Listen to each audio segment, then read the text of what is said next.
society, so spiritual society, right? Even also representing as leader,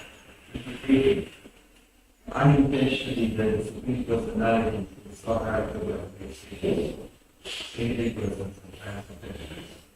He also represents as Atman. Here the Swami says that here means knowledge, there is no knowledge. Right?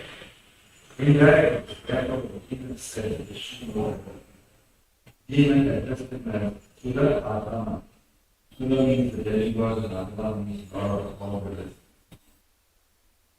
He is a lot about the demigod. The demigod is the praise in my presence by me, but despite of my presence, Naspati Yas Vision. Unless you finally take this verse from us, that you will not look up.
Tomorrow,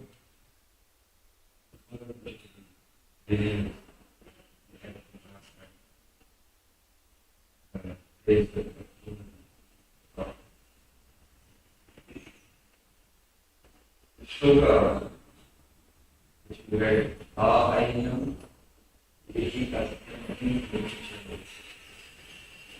address of addressing Lord Varaha, who will lunch.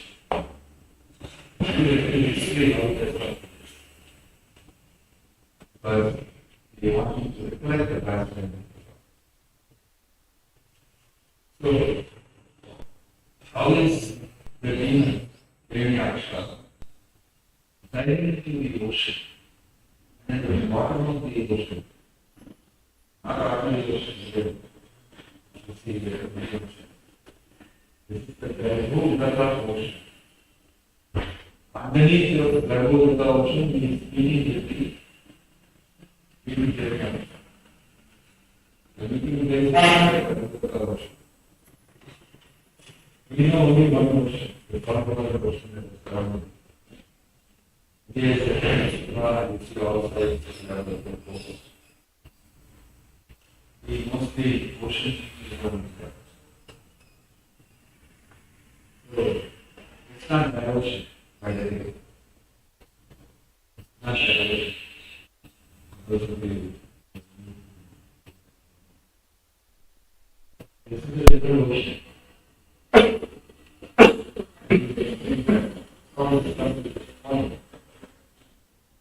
Vinayaksha, that is the relation of the world, of the moon, of Bhakti.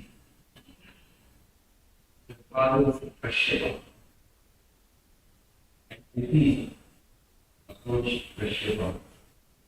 He was meditating, and was thinking time, and she was very musky. And approached him. interaction.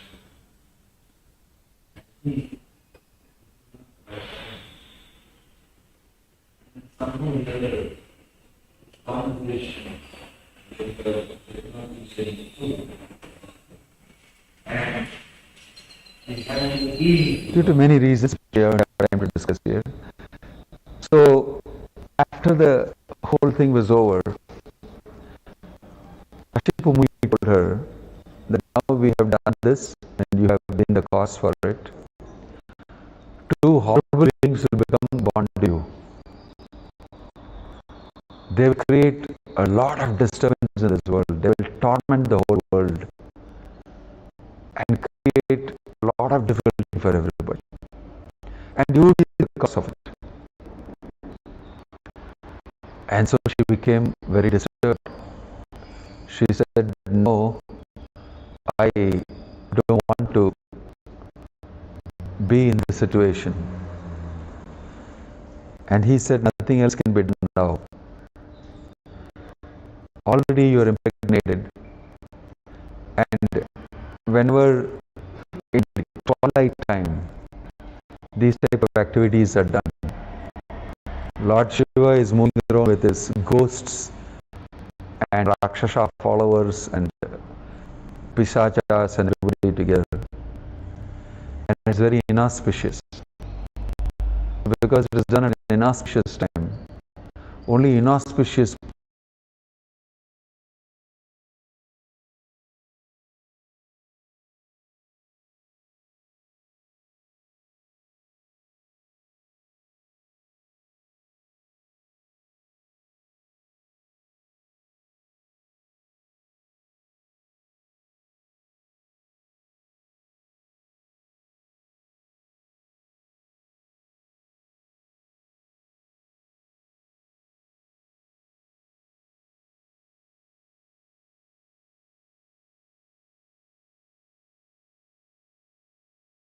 talking. Recording in progress.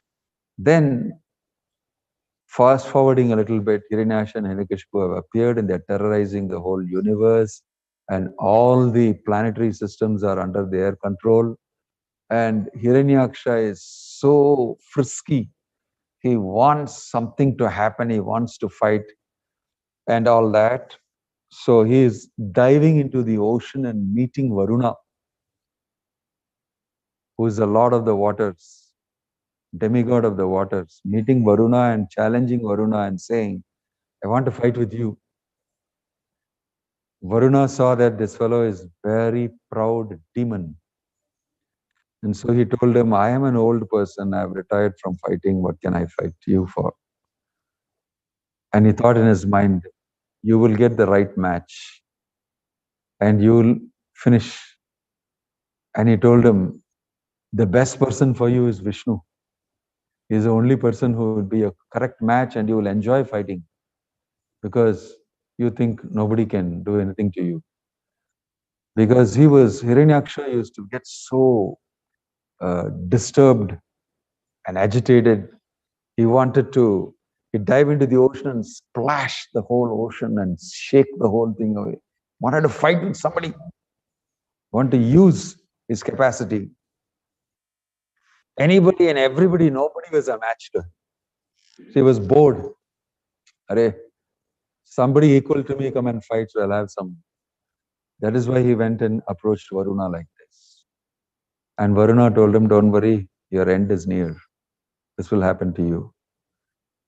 And he became very thrilled, Hiranyaksha, hearing this. Wow, somebody as good as me is going to be there and I can fight and challenge. He became very happy about it. This is what happened before. And thinking that I will find out where this Vishnu is, he went and asked where he will find him. And he found that presently Vishnu is here only at the end of the Garbhodaka ocean. Really? I got to meet him. So he dived into the ocean. And he came there and he saw the beautiful form of Lord Varaha. How did Varaha appear?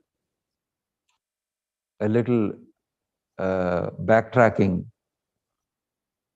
Lord Brahma, the creator of the universe, he's born from Garbho Udakashayi Vishnu's navel on a lotus. And he is going through his penance and austerity as to what I should do. All this is described in the Bhagavatam. And he starts his creation work, and lots of challenges come for him in the creation. He had to face many different types of things. He had even change his whole body. And in this way, finally, Swayambhuva Manu and Satarupa were created. And they both humbly approached Brahma, came to Brahma and said, give us instruction what we should do.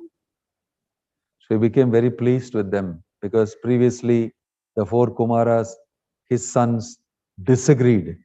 We will not do procreation. That gave him worry. And then many different types of things have happened. And the latest thing that has happened is Hiranyaksha has come and thrown the earth planet into the Garbhoda couch. All this may sound like fantastic stories fit for a fairy tale. You can tell children well before they go to sleep. Put them to sleep. Go to sleep, otherwise Hiranyaksha will come. You can scare them to sleep. It may sound like that, but actually these things are true. These are universal stories. These are not chota stories that we have heard from village to village here in this manifestation. These are big time stories, and they're not just story, actually happened. Interplanetary, inter-universe, so many different types of things happen in a much, much, much bigger scale. So we are hearing a story of a completely huge scale. It's not small. For living entities like us to bring that down and descale it and make and put it inside our head and understand is quite a challenge. We may not mostly believe in it, because it is impossible. I have never seen such a thing in my life. What's that you have not seen? Somebody upsetting the whole earth planet and throwing it into the ocean. How is it possible? The earth only contains the ocean. How can the earth go inside? You may get completely flummoxed, because there are so many dimensions to existence that we don't know about. So this is completely huge scale. Just like the other day I was giving an example. If you're a flea, you know, dogs on top, they get a flea and they keep scratching. The small insects keep biting them. Fleas, they live on the dog's back. The dog's world is different. He's running on his force, barking, my terrain. He's got his own problems. And these fleas give him problem also. He scratches them. He can't reach out to them. They're on his back. But the fleas are sitting on the back of the dog. And for them, their world is between the hairs of the dog's backside. They move around there. They don't get to see the whole dog. You see, the dimension of the dog, they don't know. All they know is in this plane they are moving. And there are huge follicles, hair follicles. And they go through that. And they eat, bite, and eat whatever they can. So I saw a cartoon the other day wherein there's on the backside of a dog is a big conference of the fleas going on. It's written flea conference, annual flea conference. And all these follicles are big, big structures around. It looks like a big program is going on, the skyscrapers all around. And in that flea, this thing, the head speaker is speaking, and all fleas are sitting down on the ground and listening. Like this. I am the head flea. I'm saying, what proof is there? There is a dog. They're sitting on top of the dog. And the dog is obviously very big for them, and the flea is very small. What proof is there? There's a dog. And they're all looking at each other saying, correct. What is the proof? There's a dog. Because they can never get to see the whole dog. They have to stand on the nose of another dog and get a long view of this dog. And that fortune will never come to them. Right? They'll never be on the nose of another dog or on the head of the ears of another dog to get a pinnacle perspective. So they don't believe. Sizes for the, can you imagine if you are a flea, what will be size for you in your head? How will you understand the dog's size? How will you understand other living beings, dogs and elephants and horses and cows and the blue whale? How are you going to understand the sizes? And then the very intelligent human being, how will you understand? You won't know any of these things, reality. So your reality is the backside of the dog and the little something you can get to eat from there. Isn't it? You're absorbed in that plane of reality, which is not really true. There are many other dimensions which you don't know. Similarly, while we sit here and read the Bhagavatam and think about these things, we'll think, how can this be true? What proof is there that there is a dog? That's how we will think. But we must not think that we are the most important persons in this world. We are the center of the universe. This is what Western philosophy taught us, because Western philosophy was based a lot on Christian theology. And originally in the Christian theology, it was the earth is the center of the universe and the sun is moving around the earth. That's called the geocentric theory of the universe. And the church was saying, we are the center, we are the most important beings, we are the chosen ones. God has chosen us and we are everything. So we are the center. And the sun is moving around. Right? Sun is moving around the earth and we are the chosen people. We are the only living beings in the whole creation. Everything else is useless. All other planets don't have anything. This was the notion. Then came Copernicus, who did his own study. I think he had discovered or made the telescope and this. In his studies, he came to know that it's not true. We are moving. Geocentric means Earth does not move. Other planets only have to move. Earth is supreme. Now, totally different, cosmology he gave. He's saying Earth is moving around the sun. A heliocentric universe. Helios means sun. Sun is in the center, planets are moving around. And he was very afraid of the church because he was a very good Christian. He go to church every week and he was a Christian. But he was wondering, how can I match these two things together? My experience tells me this, but the church is saying this. Right? So he did not say it openly, but everybody was talking about it. And before he passed away, I think the person before him did that. Copernicus was tried out by the church. You are spreading all these type of wrong philosophies against the church. Earth is in the center. Sun is moving around the earth. He said, but that is not true. It's not true. And they made him write, Earth is in the center. Right? Sign this. He signed Earth in the center. And then he murmured, but it still moves. Something like that. And they got really angry. Then came Galileo. It's a very interesting history. These people are saying, well, these people don't understand. The religious people, these guys don't understand what's going on. And then came Galileo, and he openly did more information on that and established it. So you can imagine what it means to be told these things, which in Vedic cosmology you will hear.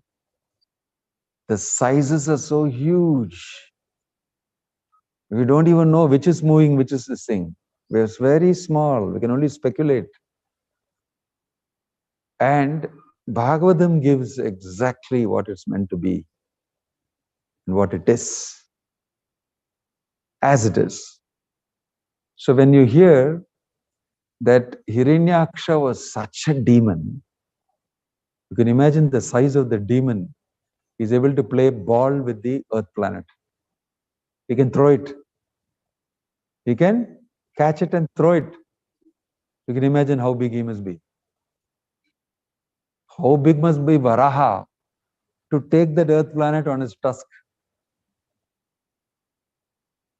So we are speaking of sizes and dimensions which we can never comprehend with this type of faculties we have. So you must allow that space when you hear these stories. Don't think these are just fairy tales, unbelievable. We can talk a lot more about it to show how it is actually true. Jai Jagannath Baladev Subhadramai ki. So again coming to the point, Hiranyaksha was such a demon. It's mentioned that Hiranyaksha, Hiranya means gold. He was taking off all the gold. It's mentioned he burrowed into the earth and mined all the gold. When the earth became completely devoid, he threw the earth into the Garbhodaka ocean. Useless. And he was waiting to fight. Then he dived into the ocean. There he found Vishnu in the form of a boar retrieving the earth. Why? Shatarupa and Swayambhu Manu, when they came to Brahma, Brahma told them, you please procreate, create progeny, rule the citizens, utilize and follow these instructions of the Lord. He gave them instruction as he should. But Swayambhu Manu said, we cannot do anything because the earth is thrown into the Garbhodaka ocean. Can't even rule it. It's all under the ocean. And then Brahma was meditating at that time. What is this problem after problem coming? Right? So he was deeply meditating on the Lord. Then from his nose came a small speck, unbeknownst to him. As he was breathing, he came out and grew in front of him. He became a small pig, boar form, and grew and grew and grew and grew. Very huge. Very huge. And Brahma could understand that this is the Supreme Lord Vishnu, who has come as per my meditation and request. What shall I do? He's appeared to do the needful. It is time. So he offered his prayers, and all of the great rishis and sages offered their prayers. And Varaha dived into the Garbhodaka ocean and went right underneath, retrieved the earth on his tusk. When he was doing that, only Hiranyaksha appeared there. And he started saying all horrible things, addressing the Lord in this way. The demon addressed the Lord, O best of the demigods, dressed in the form of a boar, just hear me. This earth is entrusted to us, the inhabitants of the lower regions, and you cannot take it from my presence and not be hurt by me.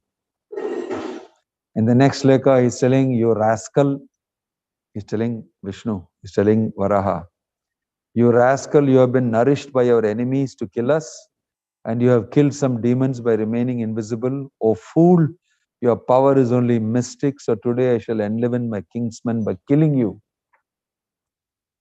He's addressing Vishnu, Varaha. The demon continued, when you fall dead with your skull smashed by the mace hurled by my arms, the demigods and sages who offer you oblations and sacrifice and devotional service will also automatically cease to exist like trees without roots. In this way, all sorts of gali he gave. Envious, demoniac. And then the Lord will respond to Hiranyaksha and he will fight with Hiranyaksha. He will actually play with Hiranyaksha.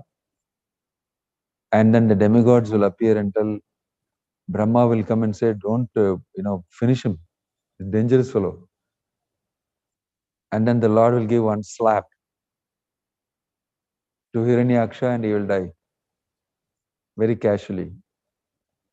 So this is described here, the battle between Lord Boar and Hiranyaksha, and how Hiranyaksha will die, killed by Varaha. See, Vasati Dasana Shikare, what is it? Vasati Dasana Shikare. Huh? Jarini Tavalagna, Sasini Kalanka Kaleva Nimagna, Keshava Drita, Shukara Rupa, Jaya Jagadisha Hare. Shukara means pig. The Lord in the form of a pig. Very amazing. So this is the overview and the history. Tomorrow is Varaha's appearance day. And we shall discuss a little more tomorrow. But this is the background. And this is how this is happening, the history of what's happening here. How Varahadev is responding to Hiranyaksha is very nice. Here Hiranyaksha is addressing Varaha as a demigod. One of those fellows who rule and who have already controlled everybody and put them under the same. I'll do the same thing to you also. Like that. So very casually. And all these demigods are under my control. So who are you? Anyway, in this way, very derogatorily, in a very low-class fashion, is addressing Lord Varaha. And this is very significant to what's happening today also. Don't think Varahadev pastime is outdated and doesn't apply. It very much applies. Very deeply relevant to what's going on in the world today. And what happens to people who do those type of things that Hiranyaksha did. Unfortunately, these people don't have the same type of punya and karma like Varaha has. I mean, like Hiranyaksha has. They are very chota Hiranyakshas, small fellows. And they are also doing similar things to Mother Earth. And what is the consequence of that? What will happen if that is the way things will go on? So we can learn a lot of lessons from Hiranyaksha's appearance and Varahadev's appearance. How Varahadev is appearing and how Hiranyaksha and Hiranyakeshipu appeared. They are very interesting. Tomorrow we shall be trying to speak on those aspects. Om Tat Sat. Hare Krishna, Jai Srila Prabhupada ki, Grantharaj Srimad Bhagavatam ki, Nittai Guru Premanande. Any question or comment?